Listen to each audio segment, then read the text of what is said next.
पुरीघाट थाना 28/8/2024 आदिकन साहू को रिपोर्ट रे गोटे केस रुजु करा जायतिला। से तांकर अभियोग रे दर्शाइथिले जे से जो एटीएम जाइथिले एटीएम रु पैसा उठेबा बेले कोनोसी कारण से उठेई पारनथिले। पाखरे थिबा जने लोक तांको सहाय्य करिया कहि कि तांको एटीएम नै जाइथिले एवं तांको अन्य गोटे एटीएम दे दिथिले। ए संक्रांत रे तदंत समय हमर गोटे केस करा जायतिला।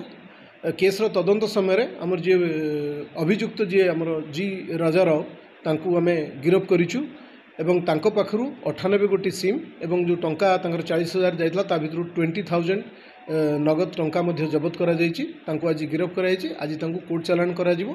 तांकर घर पलासारे एवं तांकर कैरेक्टर एंटीसीडेंट जेतोळे आमे वेरीफाई वर्तमान सुधा करिछु सेतरु जणा जाउछि जे से विभिन्न केस रे संपृक्त अछन्ती। वर्तमान सुधा 6 गोटी केस तांको केस रे संपृक्त अछन्ती प्रमाण मिलिछि। गोटे मध्य पलासार केस रे संपृक्त अछन्ती आ बाकी कटक कमिशनरेट विभिन्न थाना रे पुरीघाट बादामबाड़ी मंगलाबाग रे मध्य संपृक्त अछन्ती। विशेष करिकि जो माने वरिष्ठ नागरिक अछन्ती एवं जो माने एटीएम व्यवहार करिवारे टिके अज्ञ अछन्ती सेही दुई गोष्ठी को सेमाने विशेष करी सेही मान को ऊपर नजर रखी कि तांकर जो एटीएम कार्ड नहीं जाती तांकर पासवर्ड नहीं जाती एवं तांको गोटे अचल एटीएम दे दियंती जोटा कि से लोक मैंने देखते भेरीफाई करते से एटीएम नहीं पलि जाती। परवर्ती कार्य समय ये जिते तांकर जो एक्टिव एटीएम को लेकिन अन्य गोटे एटीएम काउंटर उठाती से मेसेज आसे से जानती मोर टंका लुट हो जाए मोर एटीएम।